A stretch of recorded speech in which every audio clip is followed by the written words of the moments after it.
Yo, what's going on, everybody? Welcome to another installment of BrickWall Reviews, or as we call it for the month of May, BrickWall Mystery. That's right, it is now our Mystery Month. We're just coming off of our April Fool's Month. Make sure you check out all those videos for those reviews. We had a good time doing that. So I usually do a Mystery Month every year where I'll talk about different mystery movies and stuff like that. And this year, I got a pretty tight lineup. I'm excited. I've been excited for some of these movies for a very long time. Some of these movies have been out for quite some time, and I haven't watched them yet because I knew I wanted to do it for Mystery Month. So I'm kind of late on some of them, but hey, I cannot wait to dive in and have fun.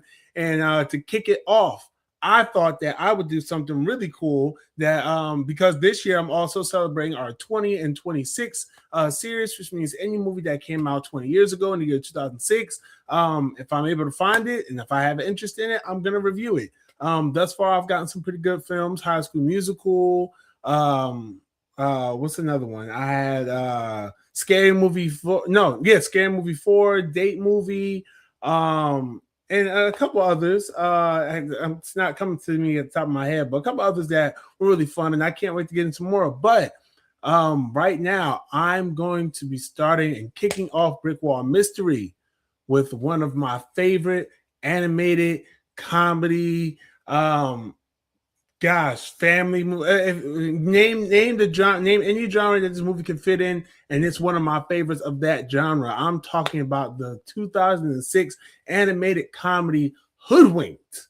That's right. I'm going to be talking about Hoodwinked for its 20th anniversary. I'm excited about that. Just one of my favorite movies as a kid, so I have a lot of nostalgia for this movie, and I just watched it again. So I'm going to tell you guys my thoughts and tell you if I think it still holds up 20 years later. But before I get any farther into it, I want to remind you guys, go ahead, hit that like button down below. Subscribe to the channel if you're not already subscribed. Dang, I get so tongue twisted when I get here. Follow us on social media on Facebook, Instagram, Twitter, Twitch, TikTok.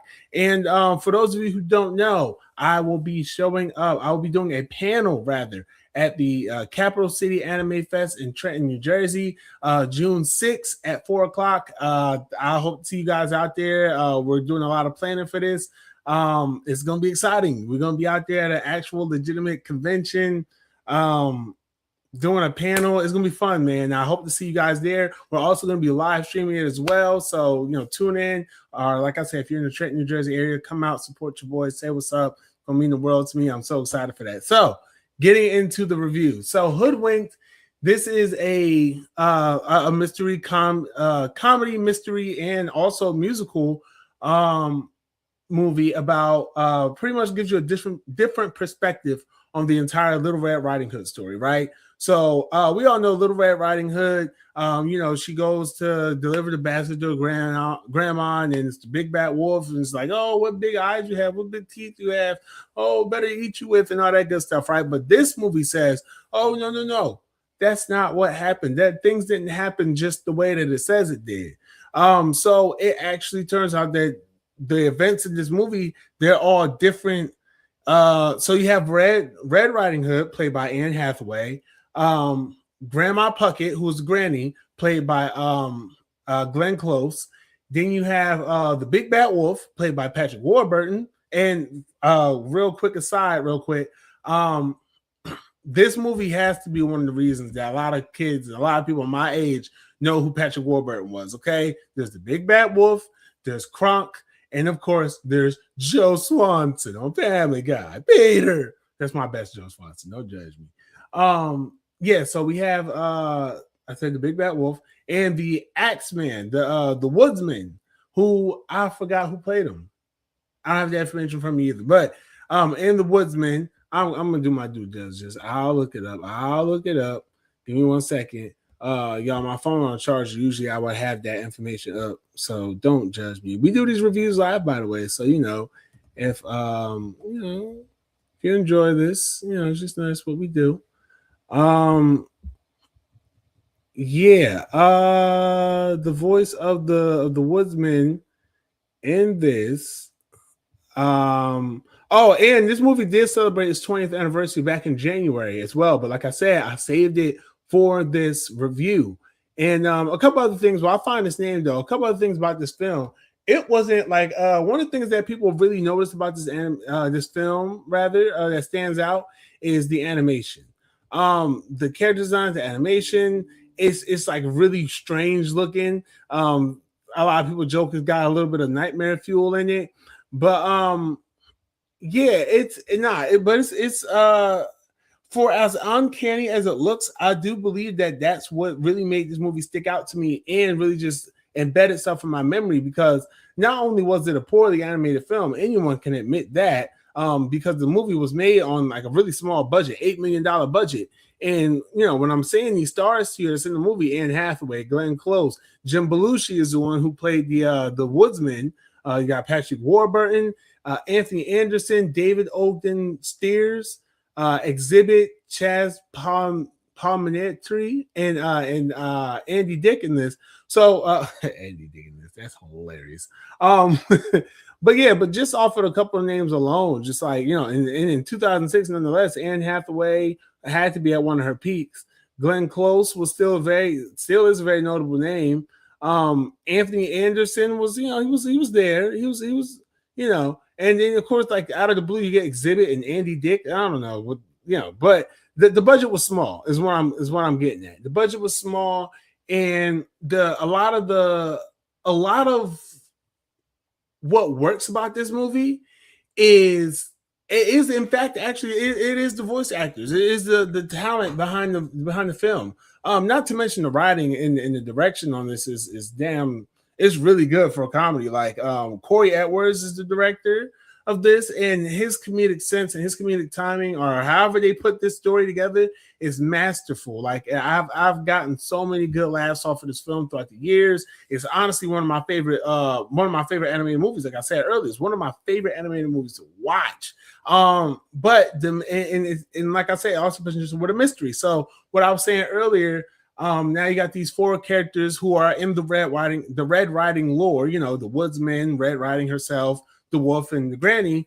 So the story gets split and told, not split, but each character tells their side of the story and what actually happened. But the movie starts off with pretty much straightforward. Oh my gosh, Red Riding's coming here to deliver something to Granny. It's the wolf, and then all of a sudden the Axeman comes in, swinging the axe around. But it turns out, so Red Riding Hood on her end, she was just trying to protect her granny from the bandit that was going around stealing and sabotaging other businesses that sold like treats and sweets and snacks and stuff like that, because you know her granny does that, and so she's just trying to make sure like the recipe books doesn't get stolen. She's kind of trying to protect the all the recipes and the family name and stuff like that from whoever this mysterious bandit is. The wolf on his end, he's trying to tell a story. He's trying to like crack a story because he's like he's a journalist. So he's trying to crack the next big story for himself. Which him being a journalist isn't like super duper like integral to his character.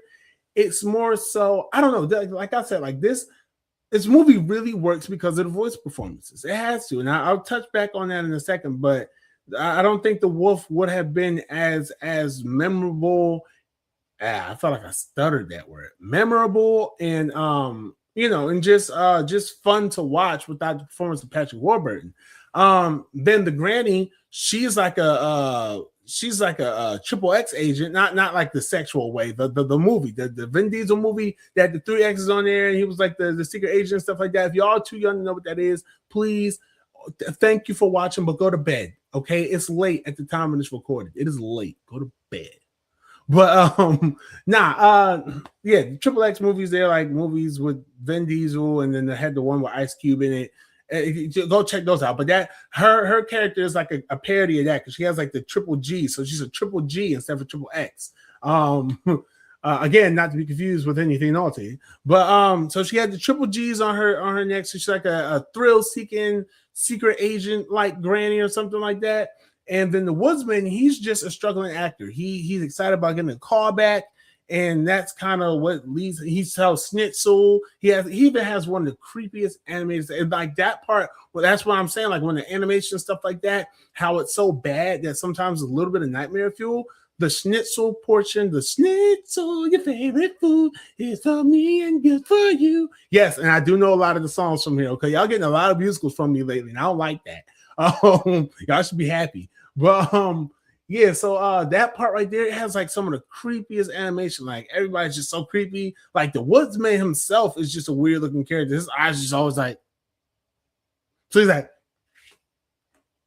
and like, it's just so weird. Like it's weird looking, but it always stuck out to me. And again, that's why I say like it's not. I'm not shitting on the animation quality of this at all. Like it was very clear that they didn't have too much to work with. But it made it memorable. Like so much so that even when because they did have a sequel in 2011 called Hoodwinked 2, Hood versus Evil, and looking at that movie, it's just like I feel like I'm not watching the same Hoodwink. There's a charm behind the low budget animation quality of this original Hoodwink. There's a charm behind it, and it's complemented by that charm is really brought out, like I keep saying, by the masterful voice acting. So all they have the main detective who's like getting everybody's stories that I just told you guys about. His name is Detective Flippers, Nikki Flippers. He has a backstory of how he got the name. If you haven't seen this movie in a while, just make sure you check it out. He was like a disco frog or something like that. But yeah, he's the one that's getting stories from everybody, and he's the one that also pretty much puts it together that there is another. He puts together who the bandit actually is, and that reveal.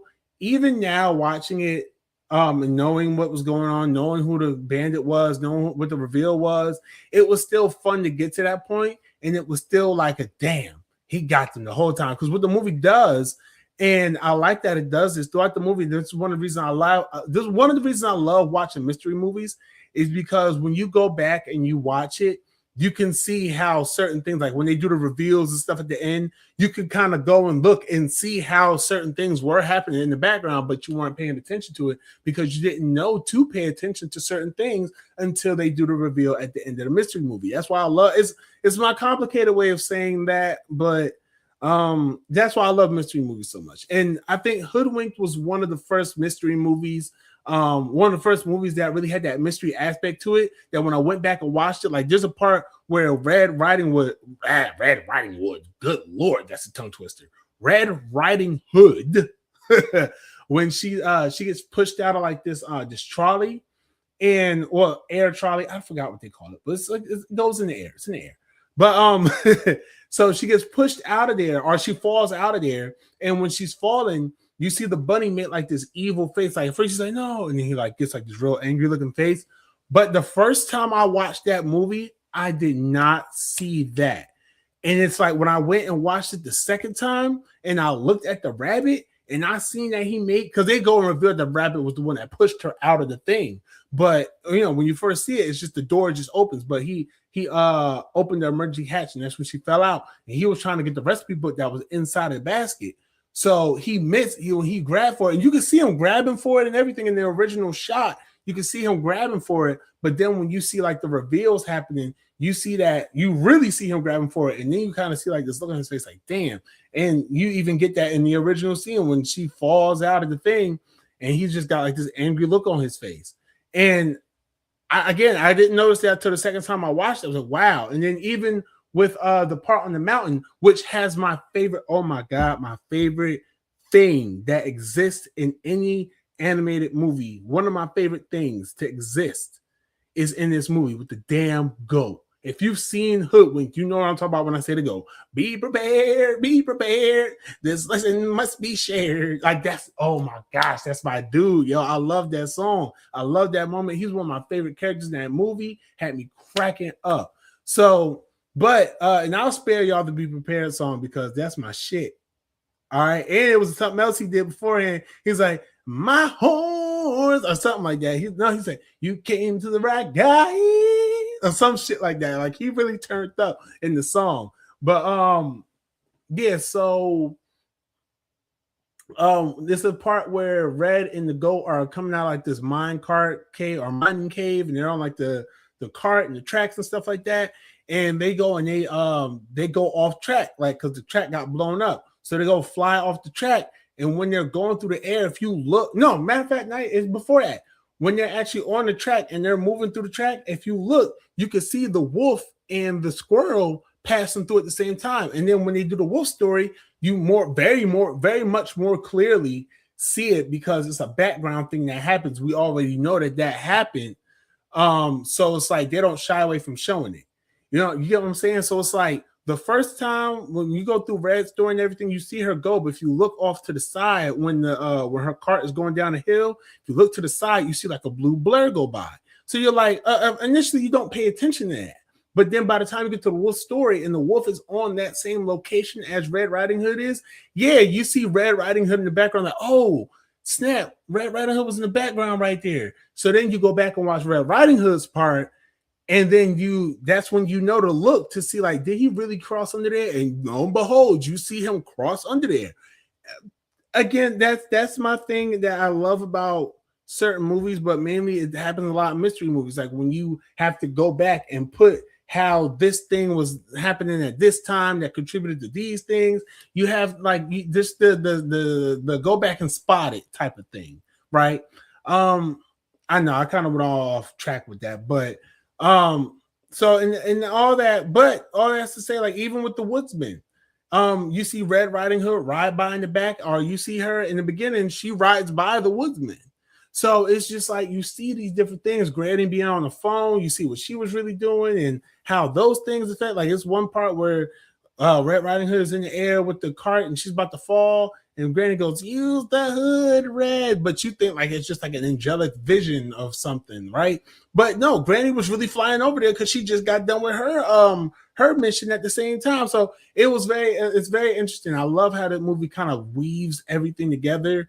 But in telling the separate stories and everything like that, like I like how you get where you get with the characters. I talked a lot about the voice acting here in this movie.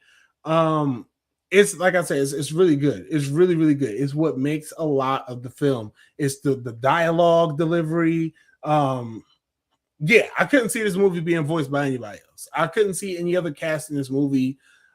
This was comedic from beginning to end. It has so many smart and snappy jokes and one-liners and stuff like that. It's incredible. I've always appreciated this as a big piece of comedy, a great piece of comedy. I've always said Hoodwinked was like one of the funniest films I've ever seen. It may not always make my list. When you ask me what's some of my favorite movies, Hoodwinked may not always make my list because it is it's not a forgettable film, but it's a film that I often do forget about.